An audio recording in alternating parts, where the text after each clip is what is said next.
Hello and welcome to the Kickstart Your Book Sales podcast. Monica is at NINC this week, so I brought in my awesome friend James, who also helped me with PR on my last campaign. Hi, James. Hi, Russell. How are you? I'm doing very well.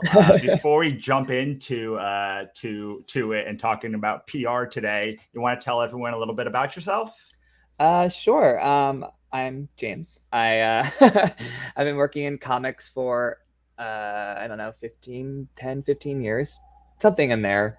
A whole bunch of years. And I've done everything from drawing comics to marketing to editing to art direction to everything, which is really fun. I love working in the industry, and I'm working now as the senior editor for Mad Cave as they're doing their creator-owned properties.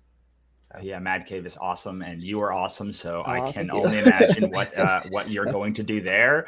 And I would love to talk to you about editing comics, but I did bring you on for a very specific purpose, which is about PR. So I think this is one of the most often misunderstood things about comics, and I'd love to clear up some misconceptions about it. So I think let's just start there. Can you talk a little bit about the common misperceptions when someone comes to you, what they think PR is, what they think PR is, and what it actually is?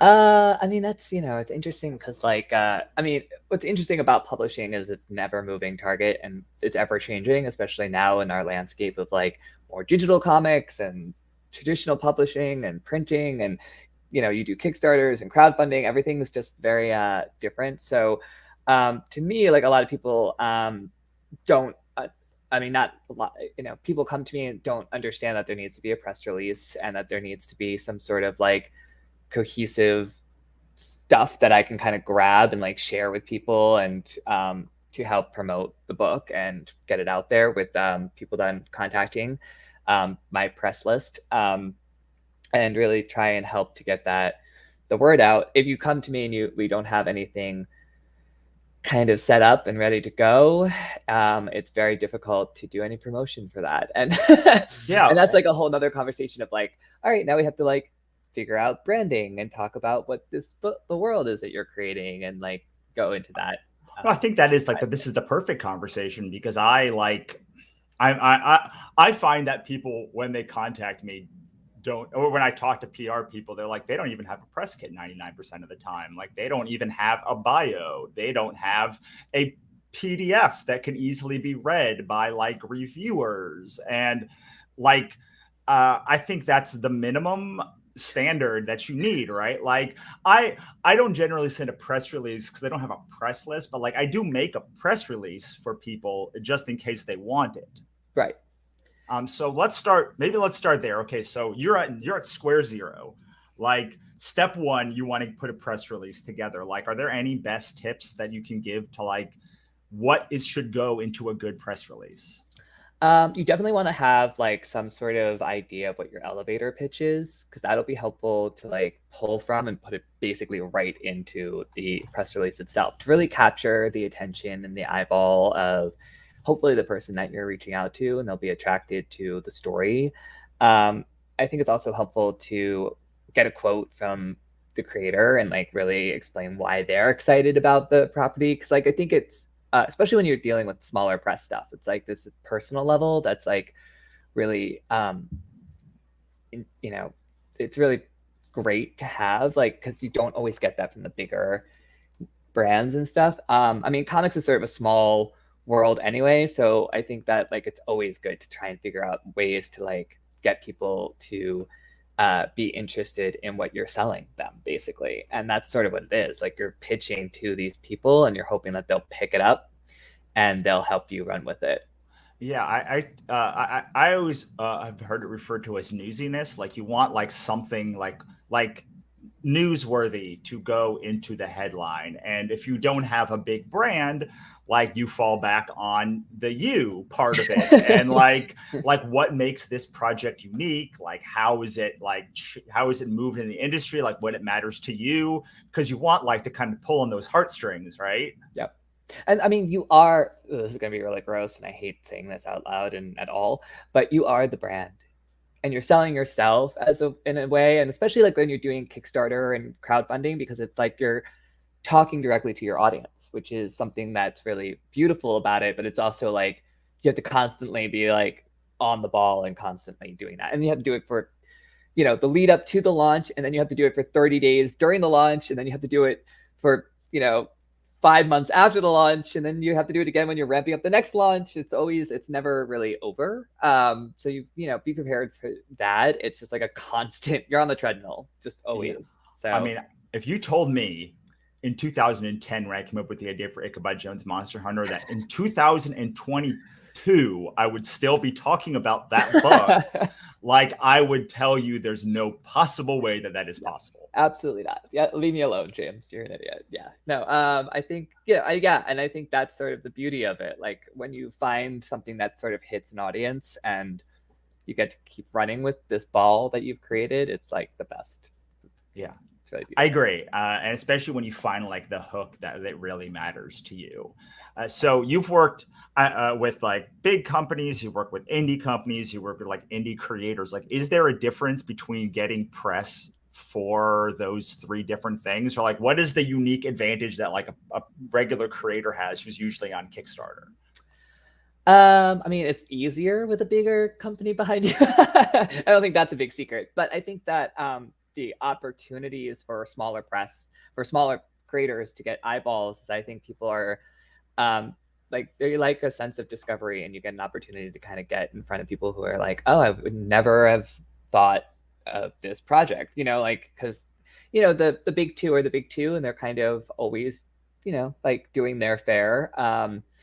And then there's all the smaller press and like the individual artists and creatives who are trying to just like tell their stories and springboard them and get them out there.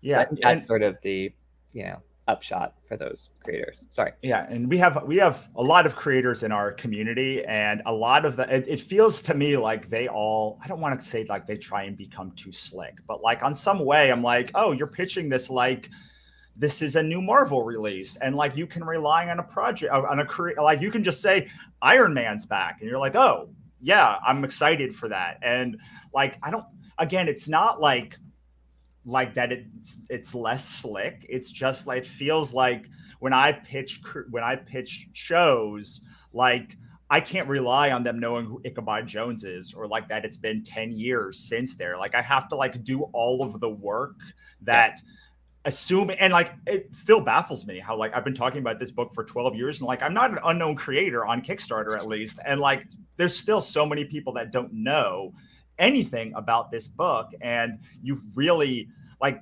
again, maybe it's glossiness. It's like they feel like they try and add that slick like Marvel or Mad Cave veneer to like them, and they're not being like authentic to themselves, or they don't put their own quirkiness out there as much as I think probably they should, in order to get more people to buy in, because again, they don't have Iron Man.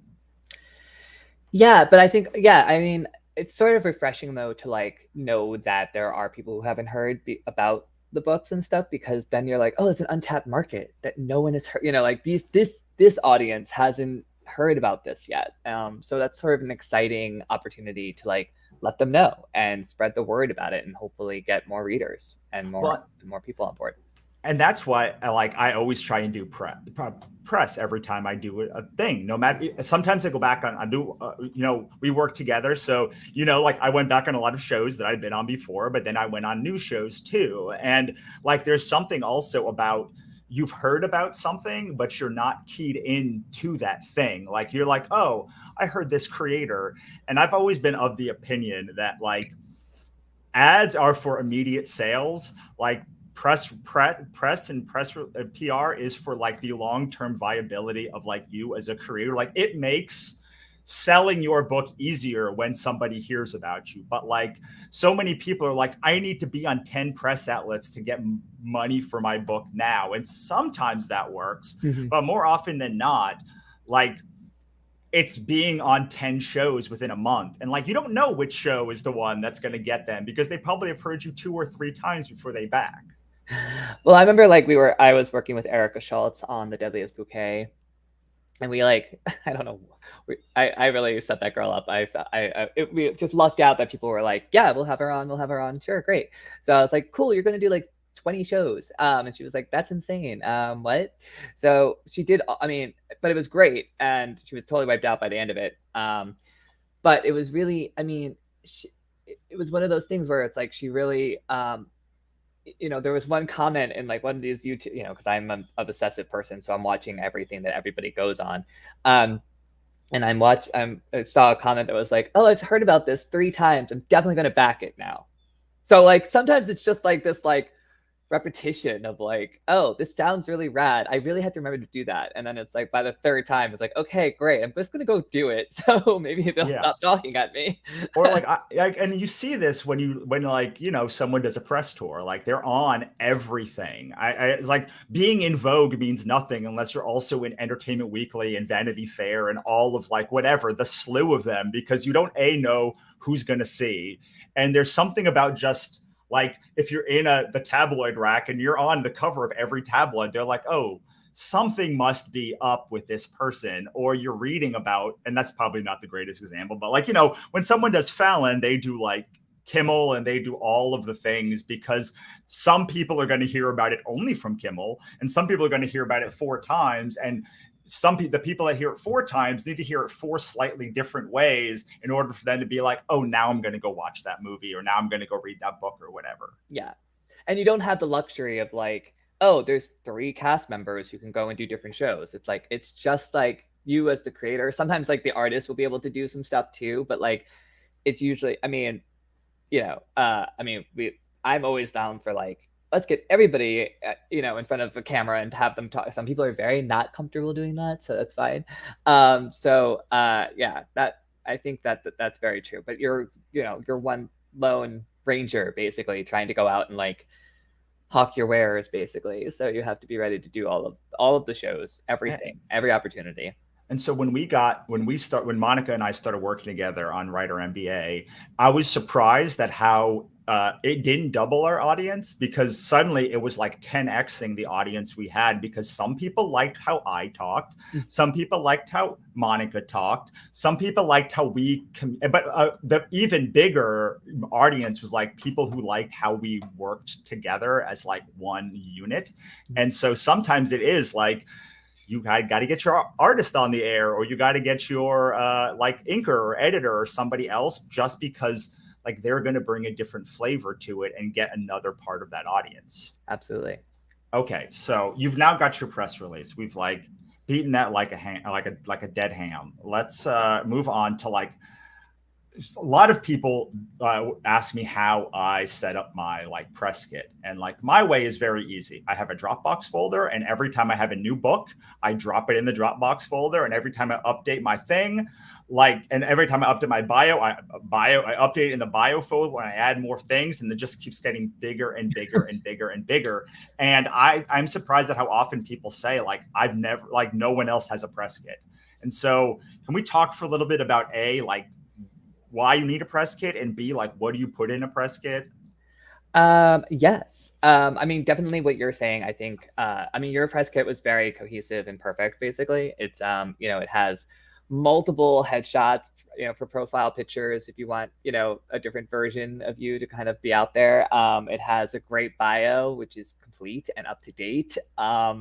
It has all the books that you're working on.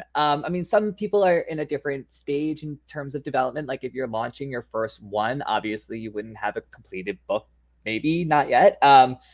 So you would want to send sample pages, or like get people hyped up about what the artwork will look like. And that's sort of a different, tact.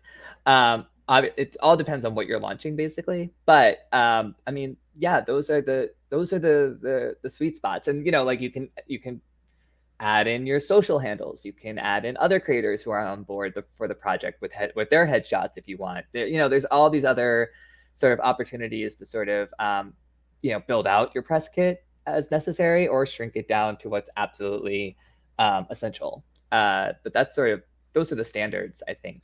Yeah, I agree. And like, to me, there's all of these really beautiful ways that you can handle your press kit, and like sites that you can host it on, and all of these like best practices. But like, to me, it's like a press person wants a bio, they want a synopsis of the book, and they want like to be able to read the book. And then when they make their press release, they want to be able to easily pull imagery of yourself and your book. Like, is that pretty accurate? Yeah. That's essentially, sometimes I like, because I have no faith in anyone's ability to actually click on links, and that's across the board. I just kind of pull like photos of people and just attach them and be like, here's the bio, and like, so that they can pull it. Sometimes the file for the artwork and the book itself is just too big. You have to send it as a link, or you try to get like a low res version, but you don't want it to don't make it look shitty, you guys. Don't know if I can curse, but I just did. Sorry.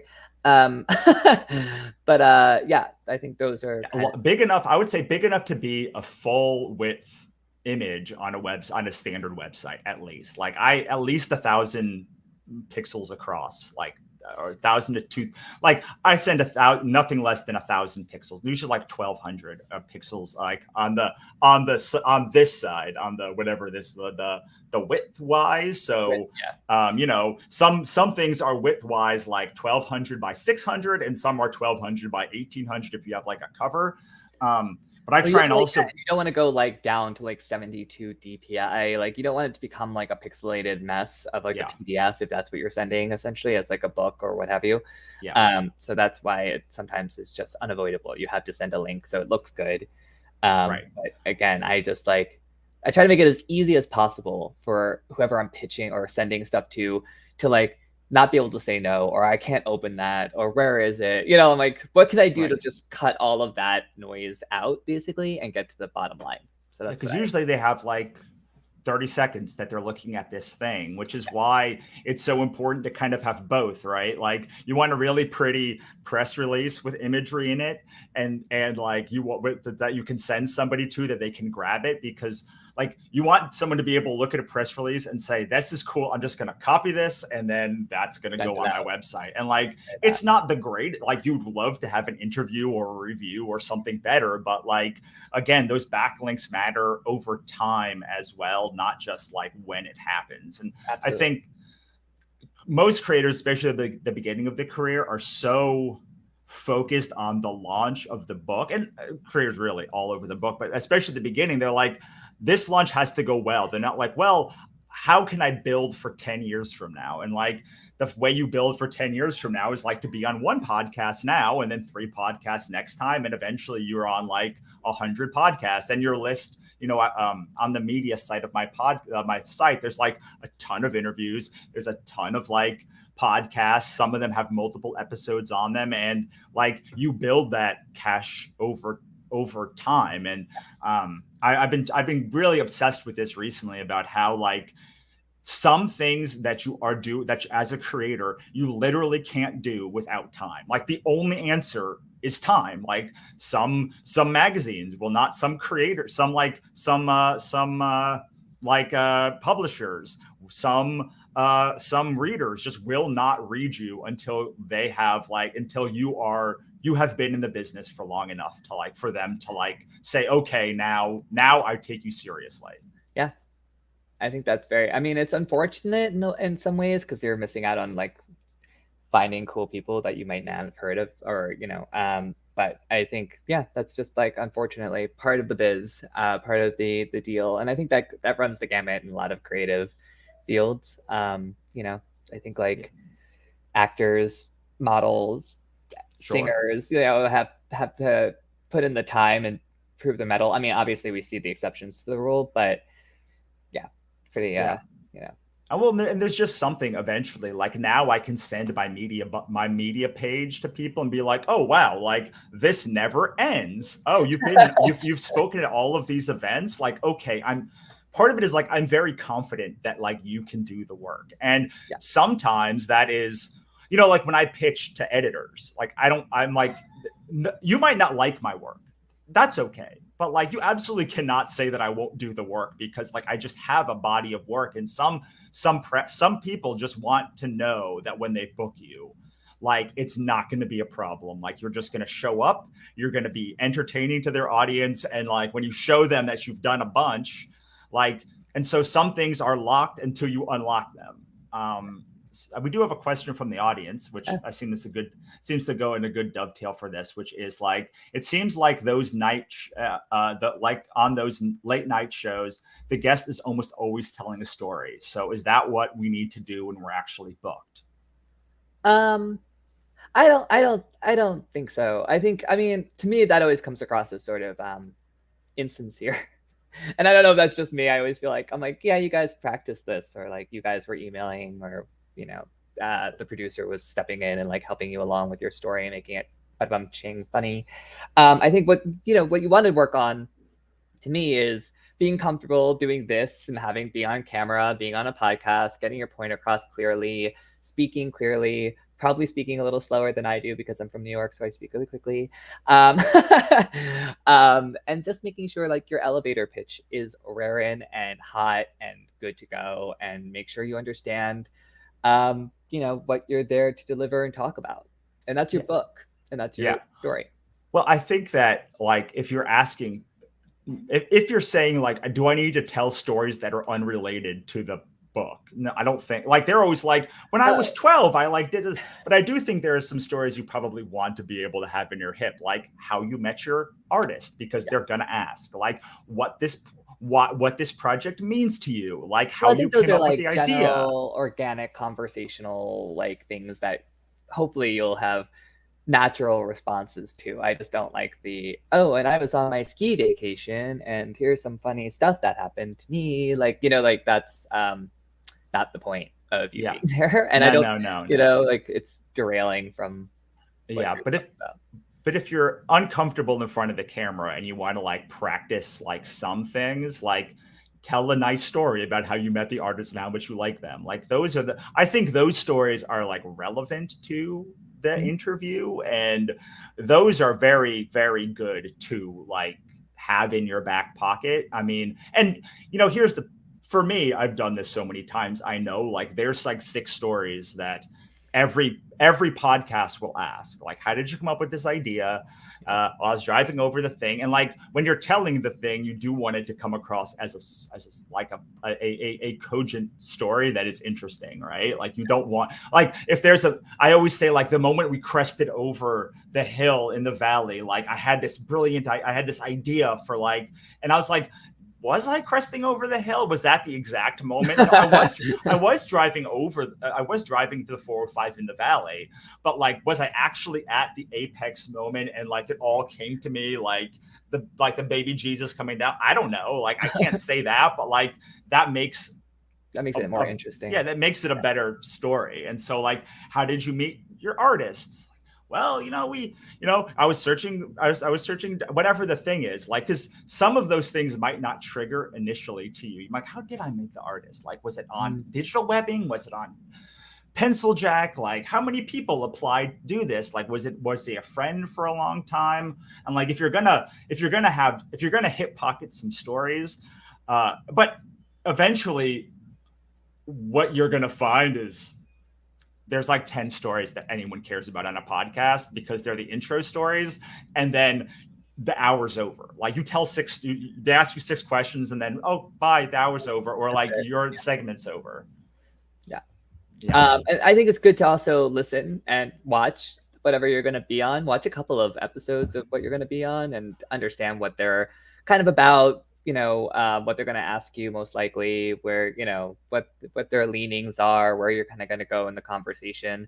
I think that's just due diligence, research. Make sure you're not going on to a show blind, because you might not like what they do, and I think that's always important to make sure you're... Yes, I got into a fight on air with one of the people first because I didn't do that. And I was like, and so now I always do. I'm like, I can't, unless someone is booking guests for me, then I'm like, okay, like, you clearly have like an idea. Like, I trust you, which is one of the nice things about hiring a PR person. It's like, you talk to them about what you want. They they have a list of things, and like, they're going to hopefully book you on the right shows for you. Right. Well, especially because like they will have people that hopefully they've had. Like, I have my trusted list of people that I know I can go to and feel like confident that they're not going to do something wild and crazy. sometimes it's like, what do the creators come to you with, and you're like, oh no.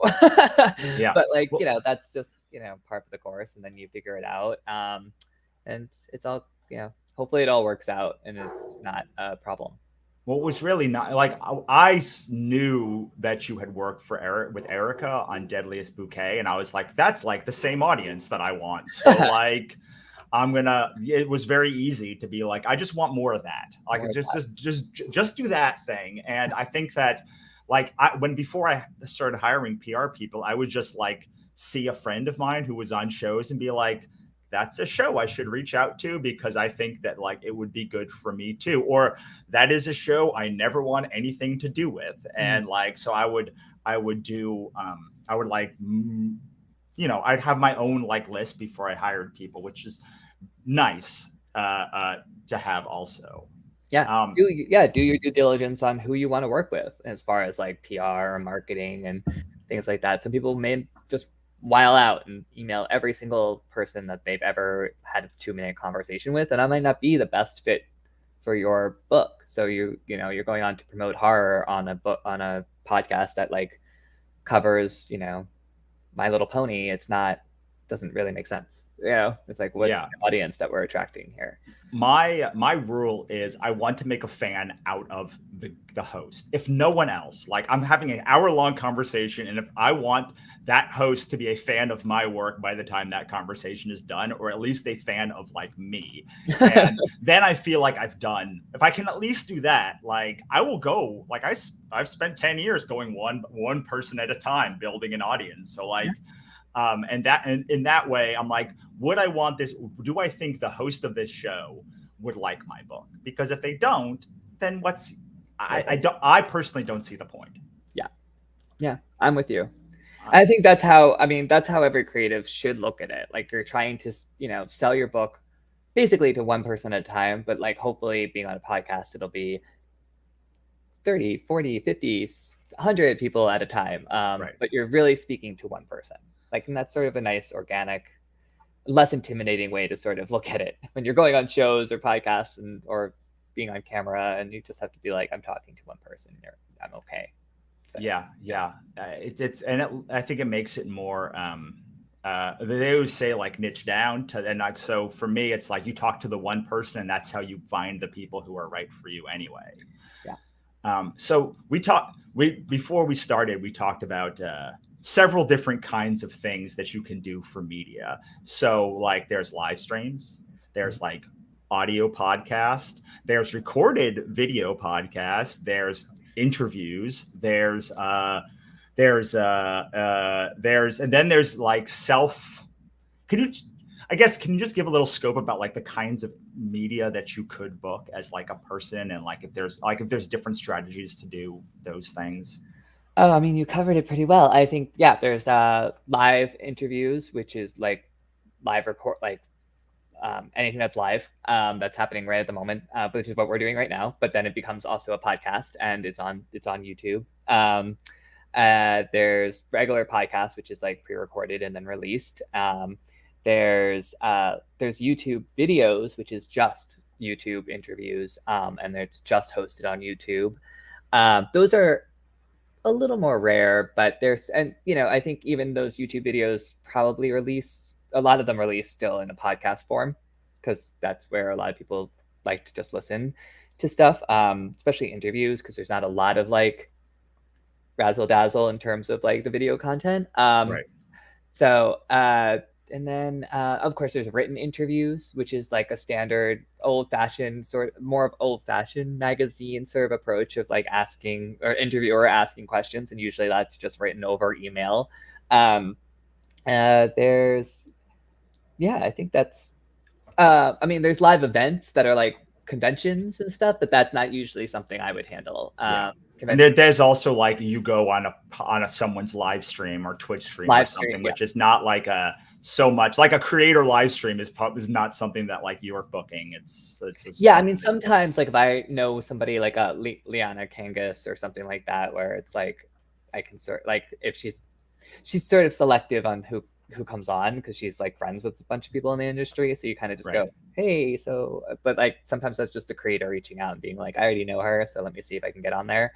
But Yeah. yeah, there's not a lot of like Twitch live stream opportunity, interviews.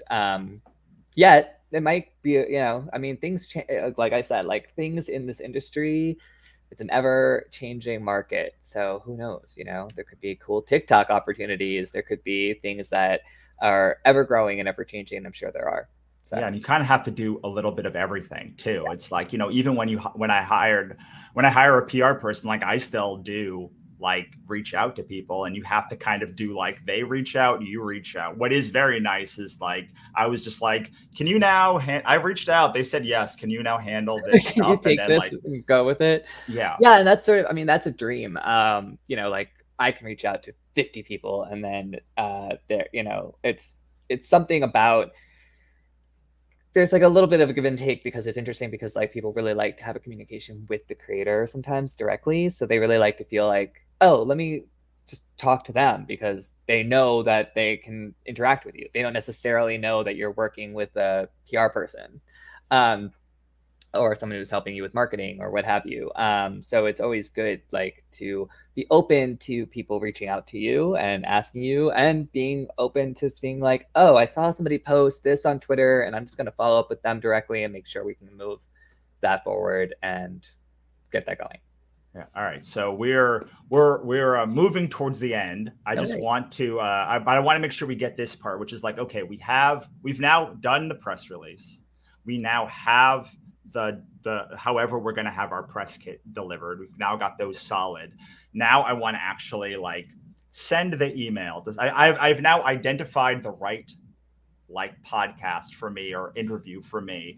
They actually say you can reach out to me. Like they don't say like submissions. Oh yeah, and definitely look at the websites, and like, well, I mean, I have all the contact for my press list, but also always just make sure, like, if you have anybody else that you want to add to your press list or what have you, make sure you're adding the right email information. Don't DM these people on Twitter or harass them on Instagram, or like, they're busy.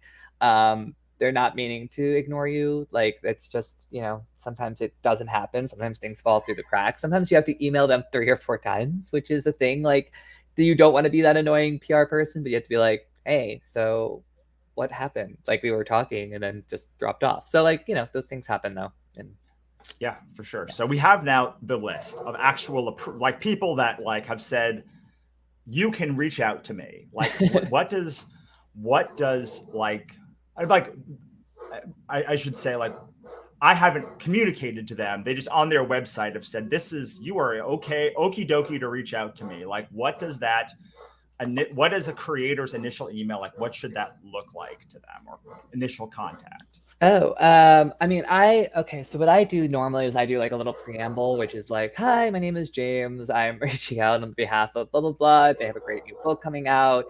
We would love to see if there's any opportunities to perhaps book an interview, a review, or a conversation.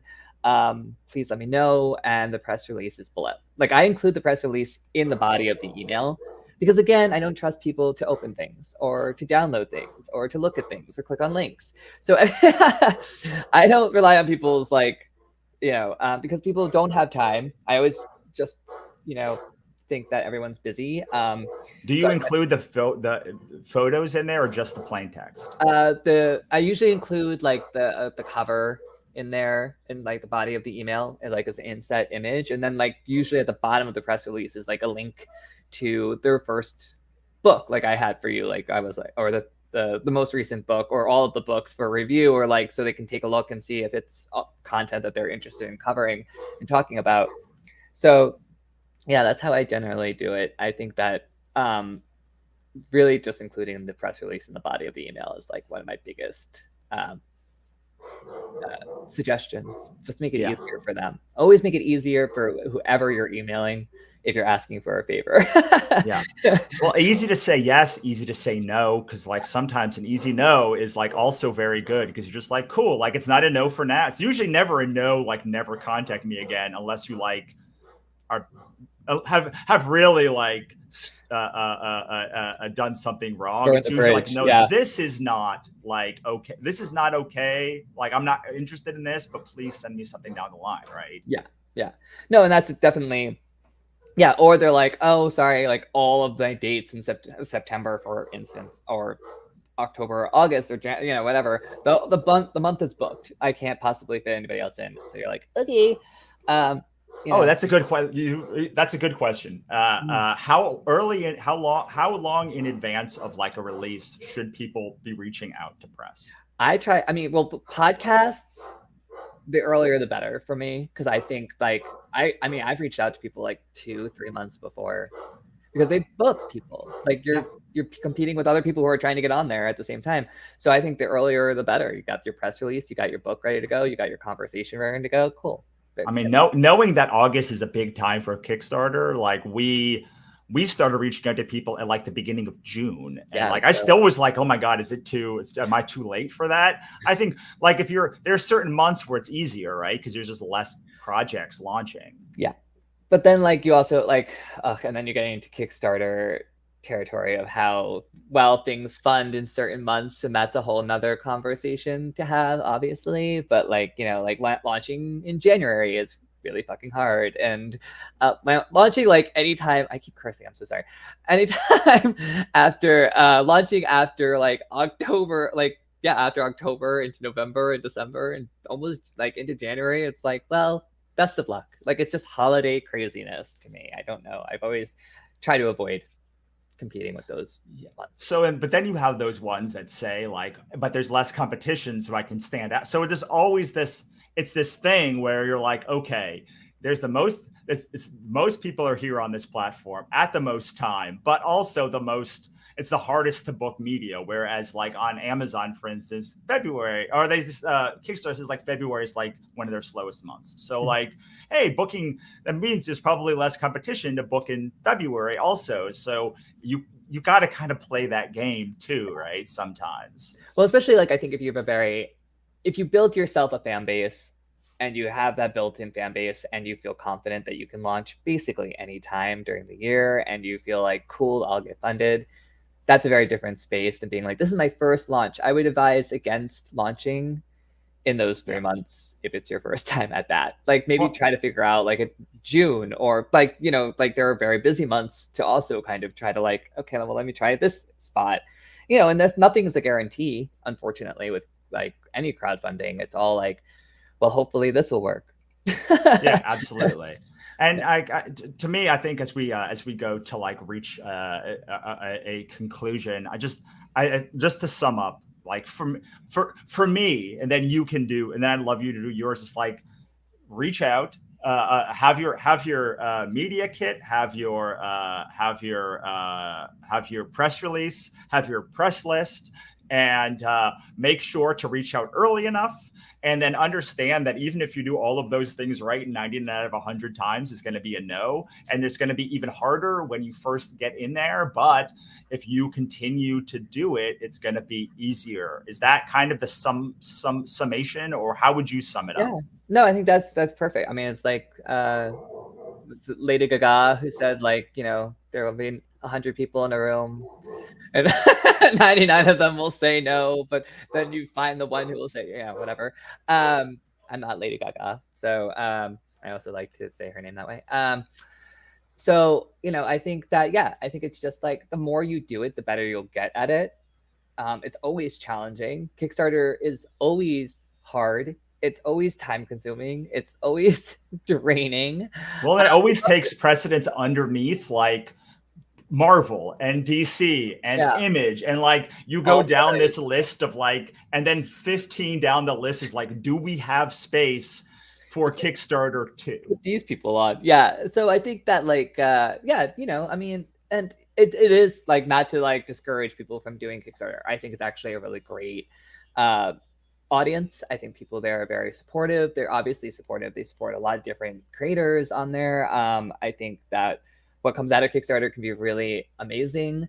So I mean, it's just keep It's just keep harder going. for press. It's just hard for press. Yeah, yeah, Yeah. yeah. A little bit harder than if you work for like Marvel or Yeah, Imagine. yeah. If you have like a Marvel or DC behind you, I mean, once you have that in your bio, Yeah, well, it's because it's like immediate virality, right? Like they have the thing, they're going to get the clicks for the Marvel and DC thing, and like it's all about clicks to get that advertising money.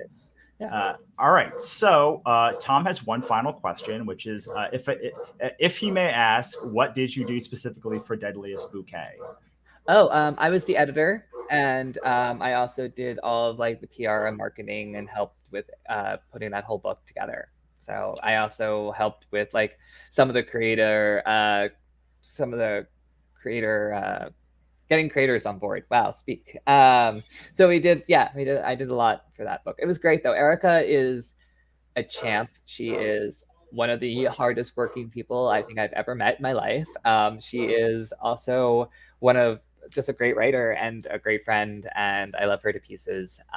So that was that was a labor of like love and just like we're gonna do this project. It was like her second. It was like her real first Kickstarter. She did one before, but she didn't really do like any press or anything. She was just like, I'm just gonna put this up and hopefully this goes.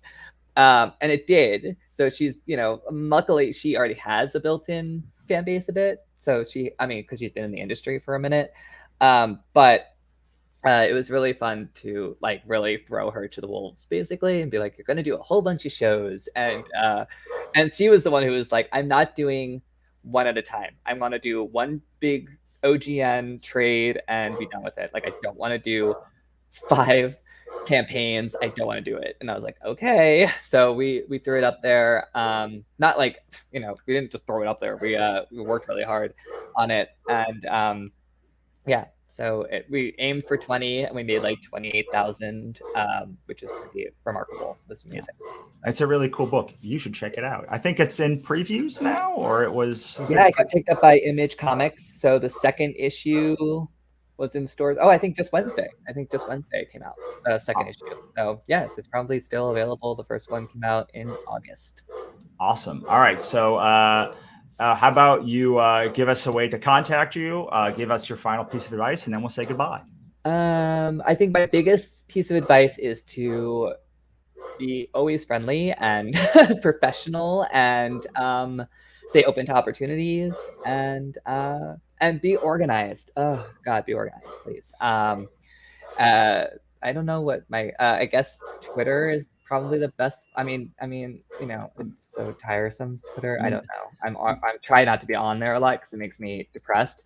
But if you want to, that is how I found you. So I can tell you that like that advice is really helpful because like I started following James, I don't know, probably from some Follow Friday, and then I saw that they were doing like the Deadliest Boot. Like I saw them doing all of this stuff with all of these cool people, and then they were like, if you need PR, I do PR, and I was like, I'm gonna file that away. And when I finally started hiring PR people, I reached out, and it's because specifically of like, you never know who's watching, and like when like just because somebody is not immediately buying from you or like responding to everything on social media doesn't mean like you shouldn't continue doing like your thing, because it might be a year or 2 years. I think it was probably like 8 months before I reached out to James when I was like following what they were doing, and then I was like, no, in fact, I think I reached out to them before the previous campaign, and I had hired somebody, and then when this came around, I was like, no, this is one for sure now. Yeah, no, that was awesome. And I think I've been following you for a while and a big fan of your work, so I was really excited to work with you. So yeah, if you guys want to follow me on Twitter, it's James B. Emmett. That's it. That's my handle. It's not that original. 2 M's, 2 T's. If you're listening to us. Yeah. 2 E's, 2 M's, 2 T's, not in that order. Yeah, I love it. Well, thank you so much, James, for coming on today. I really appreciate it. I had a great time. Thank you so much, Russell. This is great.